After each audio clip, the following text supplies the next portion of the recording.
Isabelle Maréchal. Un très bon après-midi, début d'après-midi, chers amis. Merci beaucoup d'être là. Isabelle Maréchal avec vous, en compagnie de Fred Bastien, comme Bonjour, d'habitude. Isabelle. Salut Fred. Et de Florence Lamoureux. Bonjour Florence. On aura l'occasion de vous parler de plein de sujets aujourd'hui, mais évidemment, vous avez peut-être entendu depuis ce matin l'ensemble des commentaires là, qui parlent de ce fameux rapport d'enquête du coroner concernant le décès de celle qu'on appelle encore, malheureusement, la petite fille de Granby. Un rapport qui arrive 6 ans après les faits. Cette petite fille aurait aujourd'hui 13 ans. Ce serait donc presque une adolescente, en fait. Elle n'a pas eu le loisir de profiter de sa courte vie. Elle a été tuée par sa belle-mère, qui d'ailleurs purge une peine de prison prison à vie, sans libération conditionnelle avant 13 ans. Son père, toutefois, profite aujourd'hui d'une liberté. C'est une histoire comme on en a vu au cinéma. Beaucoup l'ont comparé à Aurore, l'enfant martyr. Malheureusement, si ce n'était qu'un personnage de film, on serait profondément troublé. Le problème, c'est que c'est une petite fille qui a complètement échappé à notre protection. Et ce que souligne le rapport de cette coroner, c'est que tout le monde l'a échappé. Pas que la DPJ, mais pas mal de monde. Tout le monde savait, encore une histoire où tout le monde savait et personne n'a cru bon d'agir. C'est extrêmement grave et je voulais commencer mon émission en vous interpellant là-dessus et en vous donnant la possibilité de vous exprimer vous aussi parce que, on le sait, Fred, les Québécois, les Québécoises ont été profondément troublés, blessés, meurtris. Les parents, mais pas que les parents, tout le monde, toute personne humaine qui a déjà côtoyé des... On a tous été enfants. Imaginez être maintenu prisonnière chez vous, enfant. On vous nourrit pas, on vous empêche d'aller aux toilettes. On prétend que vous avez des grands problèmes de comportement, que vous manipulez les adultes. C'est épouvantable ce que cet enfant a vécu. Et je pense qu'on doit tous se regarder là-dessus parce qu'on le dit un peu trop légèrement que ça prend un village. Là. Ben, le village, il est allé prendre une marche. Mais la marche a été longue parce que ça a pris des années où pendant 4 ans au moins, on aurait pu venir à son secours. Évidemment, quelqu'un qui suit beaucoup ce dossier-là, c'est Nancy Audet. C'est une amie de nos jeunes. Elle-même aurait pu finir en DPJ ou même comme un jeune sur 3 de la DPJ. Nancy, merci beaucoup d'être là dans la rue parce que c'est aussi le lot de nos jeunes de la DPJ. On va revenir au fait que tu as l'intention de les aider encore plus à l'avenir. Tu as un beau projet d'organisme sans but lucratif. Mais je voulais t'avoir sur l'histoire de la petite fille de Granby qu'on doit encore appeler comme ça. Puis je veux juste prendre un petit peu de temps pour qu'on parle de ça parce que la coroner, Jeanne Kamel, la nomme à moitié sur son rapport, qui est d'ailleurs public. Hein. Vous pouvez aller sur le site du Bureau du coroner du Québec, puis vous avez à peu près les 30 pages, les 26 pages, pour être plus exact, de ce rapport. On a un début de prénom. Nous, les médias, on n'a pas encore le droit, on a vérifié, mais on n'a pas encore le droit de la nommer véritablement. Mais toi, tu trouves que c'est un peu dommage? Est-ce que tu comprends pourquoi Je pense que ça manque d'humanité. On peut même pas l'appeler par son nom 6 ans après son décès. Je me demande toujours, ça protège qui? On dit dans ce cas-là que ça protège sa fratrie, ses frères et sœurs, mais ça protège aussi ses bourreaux. Oui. Et l'anonymat, tout ce qui est confidentialité à la DPJ, Isabelle, on le dit depuis plusieurs années, ça cause des problèmes. La confidentialité des dossiers, ça fait aussi qu'on n'est pas au courant de ce qui se passe, de ce que vivent les enfants, de ce qu'ils subissent. Et ça a des côtés sombres pour les enfants. Ils souffrent en silence, on ne les voit pas, on ne les entend pas. C'est ce qui est arrivé à cette petite fille-là que j'aimerais tellement pouvoir nommer parce que comme bien des gens, elle occupe une place spéciale dans mon cœur. Je pense souvent à elle puis je me dis, moi, j'aimerais ça pouvoir dire son nom. Mais c'était elle, c'était cet enfant-là. Et voilà ce qu'elle a traversé. Et non pas que la petite fille de Granby. Ouais. Puis je pense qu'il y a eu, parce qu'on s'est tous demandé, il y a quand même une partie de son prénom qui a été donc rendue publique par la coroner Maître Kamel. Et en conférence de presse ce matin, on va vous la faire écouter. Je trouvais que c'était important de savoir pourquoi, parce qu'on s'est dit, est-ce qu'elle a est-ce que c'est un oubli? Non, parce que son rapport est très détaillé et c'est pas le genre de personne qui fait ce genre d'oubli. Est-ce que c'est volontaire? Voici la réponse. Moi, comme coroner, Instead of 1:30 or 6 o'clock.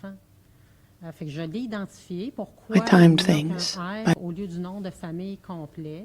C'est que par respect pour la famille et moi, comme coroner, le premier travail que j'ai à faire, c'est d'identifier l'enfant. Fait que je l'ai identifié. Pourquoi il n'y a qu'un R au lieu du nom de famille complet? C'est que par respect pour la famille et la fratrie, j'ai pris cette décision-là de ne pas écrire le nom au complet, mais il n'était pas question pour moi d'écrire mon rapport en indiquant la petite fille de Granby. Premièrement, les gens de Granby, à partir de ce moment-là, ont probablement dû être ostracisés de leur ville, là. Mais au-delà de ça, elle a un nom, elle a un prénom, puis je souhaitais qu'elle puisse, pour le dernier chapitre qu'on allait écrire sur elle, qu'elle quitte avec son prénom. Merci. Qu'elle quitte avec son prénom.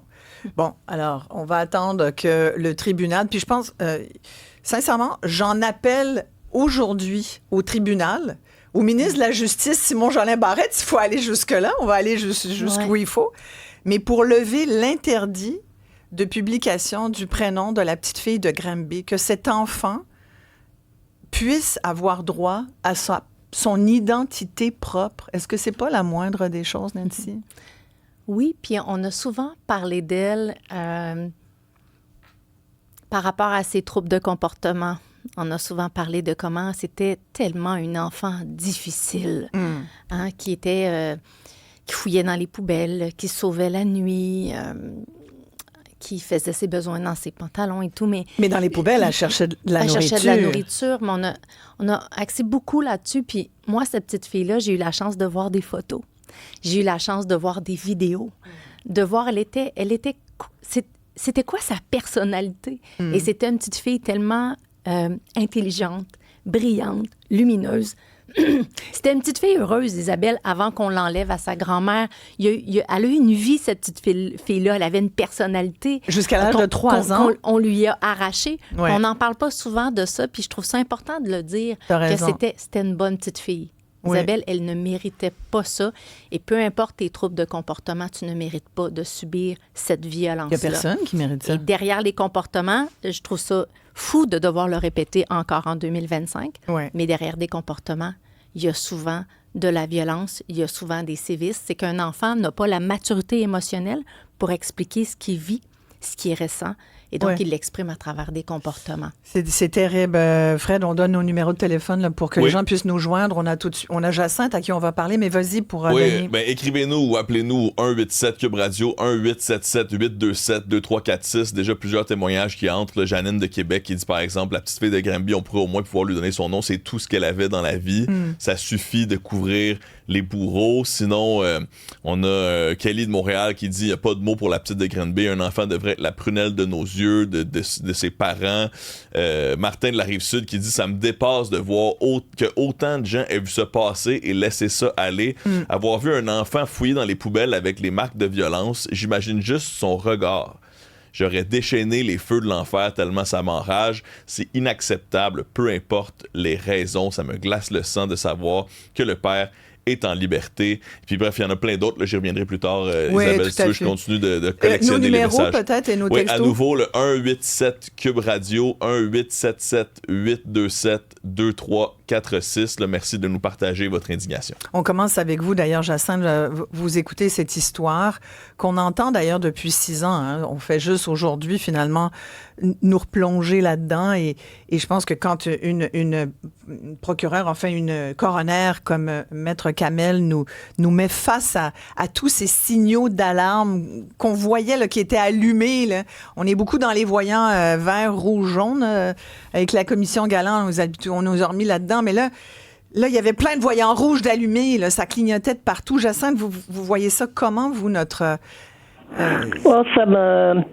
Ça me dépasse, puis ça m'écœure, parce que dans les années 50, 60, 70, ça arrivait aussi dans les campagnes. Mais ça arrive encore aujourd'hui. Puis je ne reviens pas qu'on puisse interdire de nommer la petite fille. c'est une lâcheté du gouvernement, puis des travailleurs sociaux, puis de toute la gang de parasites. Ça me choque. Puis moi, j'ai déjà eu scorbut quand j'étais jeune, puis parce que j'avais trop peur de manger à la table, parce que j'avais peur de mon père qui me battait à chaque jour, puis mon frère. Puis il n'y a jamais personne qui a réagi. Fait que j'imagine ce qu'elle a pu endurer. Ça, c'est terrible. Vous avez vécu ça, vous aussi, de la violence familiale, alors de la violence... Oui. Beaucoup. Vous avez demandé de l'aide quand vous étiez petite, Jacinthe? Vous aviez essayé de trouver quelqu'un, un adulte, qui puisse vous aider? Non, dans ce temps-là, il y avait une travailleuse sociale qui commençait à venir faire le nez à la maison. Et puis, on arrivait de l'école, puis elle était assise avec le père. Puis le père était en train de lui caresser la cuisse parce qu'il laissait faire. Oh! OK. Oui. Il y en a tellement d'affaires qui est arrivées.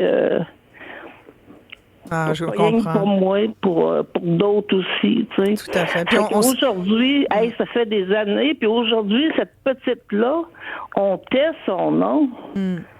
C'est de la lâcheté de la part de pas mal de monde. Oui. Je pense que, voyez, vous êtes d'accord, vous aussi, que la moindre des choses qu'on peut faire, comme le dit très bien la coroner Kamel, comme le dit Nancy, mon invitée Nancy Audet, qui travaille pour aider les jeunes de la DPJ depuis des années. Tu as vécu ça, toi aussi, une certaine négligence familiale, hein, c'est le moins qu'on puisse dire. Nancy, tu as écrit des livres là-dessus, tu as fait des séries documentaires. Merci beaucoup, Jacinthe. J'en profite pour dire à tous ceux qui ont déjà vécu, ne serait-ce qu'un peu... c'est terrible ce que la petite fille a vécu. On peut même pas imaginer ça. Elle en est morte. Mais il y a beaucoup plus de familles dysfonctionnelles qu'on pense au Québec. Sincèrement, là-dessus, je pense qu'il y a beaucoup de Québécois puis de Québécoises qui ont connu de la violence puis qui, aujourd'hui, doivent composer avec ça. Vous savez, cet été, la DPJ a déposé son rapport annuel et j'ai été surprise de voir que personne n'en parlait, ou en tout cas très peu. C'est sûr que de sortir ça au beau milieu de l'été, ça peut aider. Mais moi, en lisant le bilan annuel, j'ai sursauté parce qu'il y a eu plus de 141 000 signalements au Québec cette année. C'est du jamais vu. C'est un triste record. C'est plus de 380 enfants par jour. Imaginez, là, je mets ici à l'extérieur des studios, Isabelle, 8 gros autobus jaunes et je les remplis d'enfants chaque jour. Ça, c'est le nombre de signalements pour maltraitance au Québec chaque jour. On a plus de signalements pour maltraitance au Québec aujourd'hui qu'on a de naissances chaque année. On a un problème. Il faut le voir en face, il faut l'admettre, il faut qu'on s'en parle. Parce que sinon, ce qui est arrivé à cette petite fille-là, ça va arriver encore. Je pense qu'il est vraiment temps qu'on se dise les vraies choses. On a un problème. C'est une urgence de santé publique. C'est pas juste moi qui le dis. Camille Bouchard le disait aussi. À l'époque, oui. C'est une urgence de santé publique. Il faut qu'on ait des mesures partout au Québec pour contrer la maltraitance parce qu'il y a des centaines, des milliers d'enfants qui souffrent. Et il faut qu'on aille voir comment vont ces enfants-là. Il faut leur tendre la main. Mais tu parlais de la nouvelle directrice de la DPJ. Qu'on voulait avoir en entrevue d'ailleurs, et on nous a donné une réponse là, par rapport à sa position là, à la suite de ce fameux rapport, parce que je t'avoue que j'étais étonnée de ne pas l'entendre aujourd'hui. On nous a dit qu'elle était absente jusqu'à la mi-septembre, probablement en vacances. Mais, évidemment, bon, je ne veux pas juger, elle a le droit de prendre des vacances, là, comme tout le monde, mais tu sais, c'est encore, à mon avis, si c'est ça, c'est encore, à mon avis, un exemple que le monde ne se parle pas, parce que c'est quand même important, ce rapport-là. Ça fait 6 ans qu'on l'attend. Ça fait 6 ans qu'on l'attend, peut-être, je sais pas, ça aurait été bien d'être là pour réagir. En tous les cas, n'empêche que Mme Hill, puisque c'est d'elle dont on parle, a fait une déclaration et en gros, ça dit « Depuis le décès terrible de la petite, nous redoublons nos efforts pour constamment améliorer la protection des enfants. Plusieurs professionnels ont gravité autour de cette petite et de sa famille et pourtant, nous avons collectivement failli à notre tâche de la mettre à l'abri de la maltraitance. Même plus de 6 ans après son départ, la blessure commune est vive. Je promets à cette petite qu'elle ne sera jamais oubliée. Et ça me gosse, là, de pas être capable de dire son prénom, là. T'as pas idée.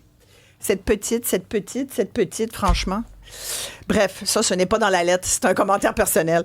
Elle dit donc, elle continue, Mme Hill, là, qui est donc la grande patronne de la DPJ, elle dit la commission Laurent a demandé un véritable virage vers des services d'aide pour les familles dans la communauté, vers une concertation accrue entre tous les professionnels dans la vie des enfants pour assurer le filet de sécurité nécessaire. Je m'engage à travailler sans relâche sur cette question.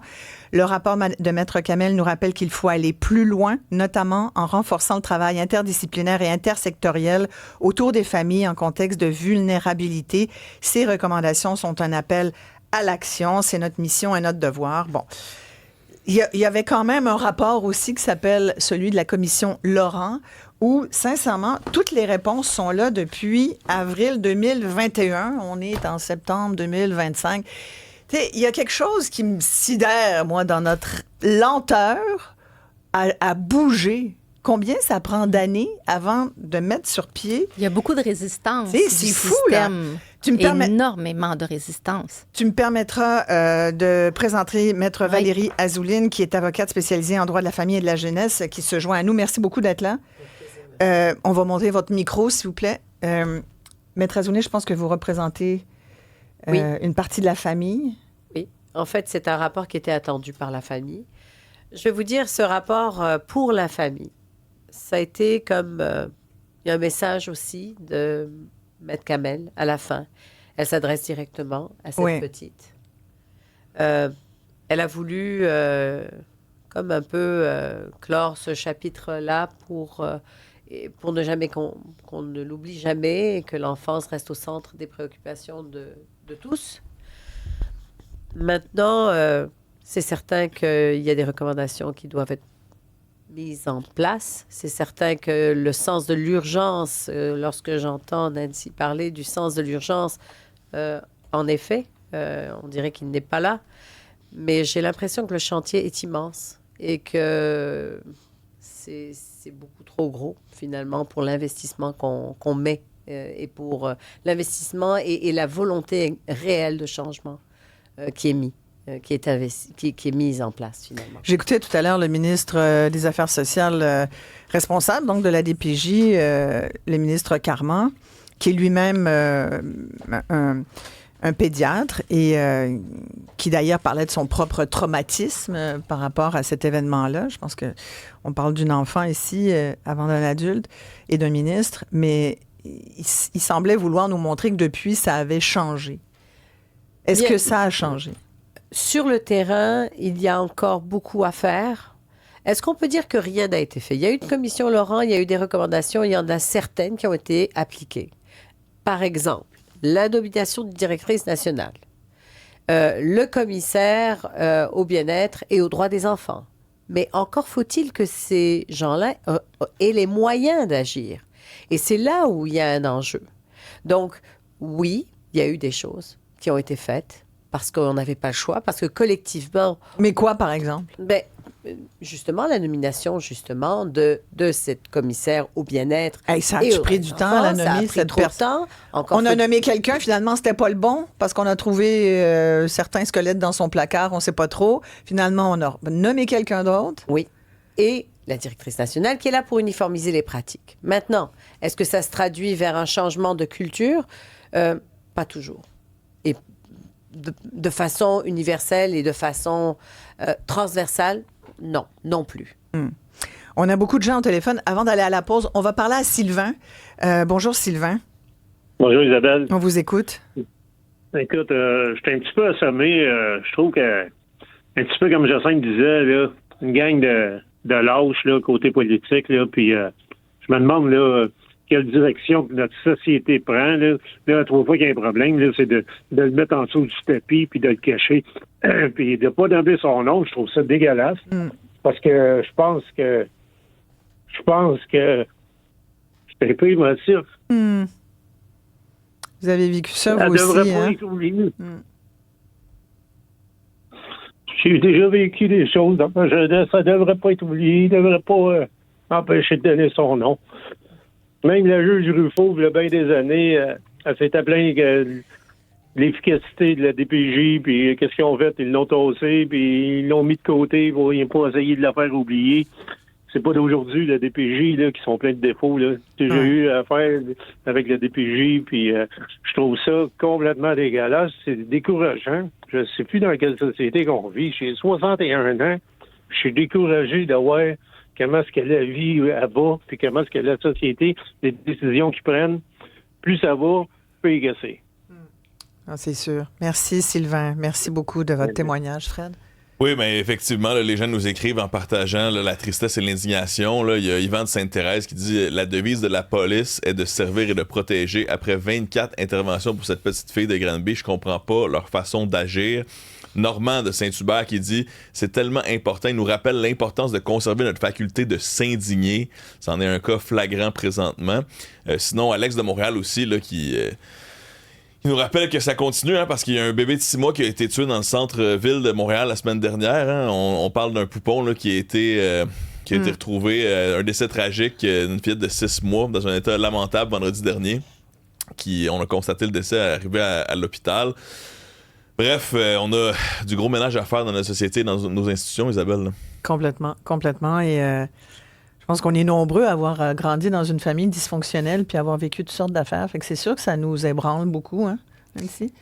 Bien, je pense que ça nous donne une certaine empathie, de pouvoir comprendre, ressentir certaines choses. Mais ça fâche aussi. Moi, ce que je ressens beaucoup quand je pense à elle, c'est sa solitude.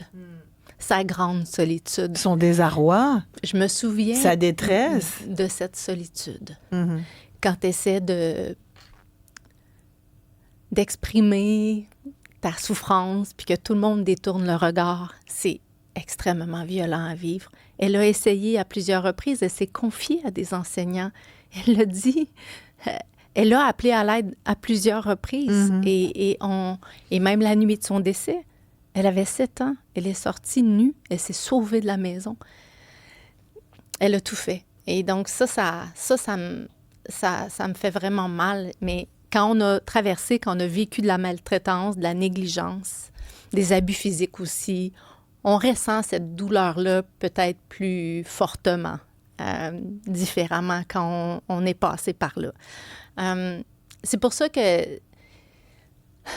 je m'adresse aussi aux gens qui ont eu la chance d'avoir une belle famille, qui ont eu la chance d'avoir l'amour de leurs parents, ce regard-là bienveillant qui est tellement important. Vous êtes concernés aussi par ce qui se passe. Ces enfants-là qui ont moins de chance, c'est aussi vos enfants, c'est nos enfants. Puis il faut qu'on en prenne soin parce que c'est vraiment difficile pour eux d'avoir une vie normale. Tu sais qu'on a vécu plusieurs traumatismes. C'est sûr.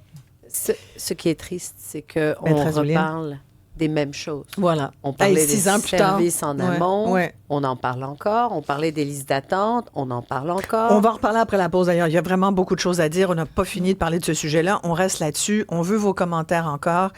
Fred va vous lire. Je vais vous donner la parole. N'hésitez pas à nous appeler au 1-877-827-2346. C'est 187 Cube Radio. Et si vous avez vécu de la violence familiale, n'hésitez pas à nous appeler. Faites comme nos auditeurs précédents. Et surtout, on essaye d'avancer. Là. Qu'est-ce qui pourrait améliorer les choses? Je pense que déjà, une façon de rendre hommage à cet enfant qui est mort, qui a été assassiné, il faut le dire. Maître Kamel le dit dans son rapport. Il s'agit d'un homicide. Il ne faut pas oublier ça. Là. C'est pas de la petite maltraitance. Là. C'est un meurtre. Donc, c'est quand même gros, là, cette affaire-là. Il ne faut pas qu'elle soit oubliée, mais une bonne façon de ne pas l'oublier, c'est toujours bien de dire son nom, on s'entend-tu?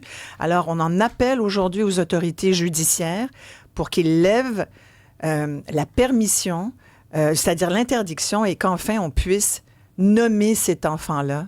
C'est la moindre des choses. On revient tout de suite.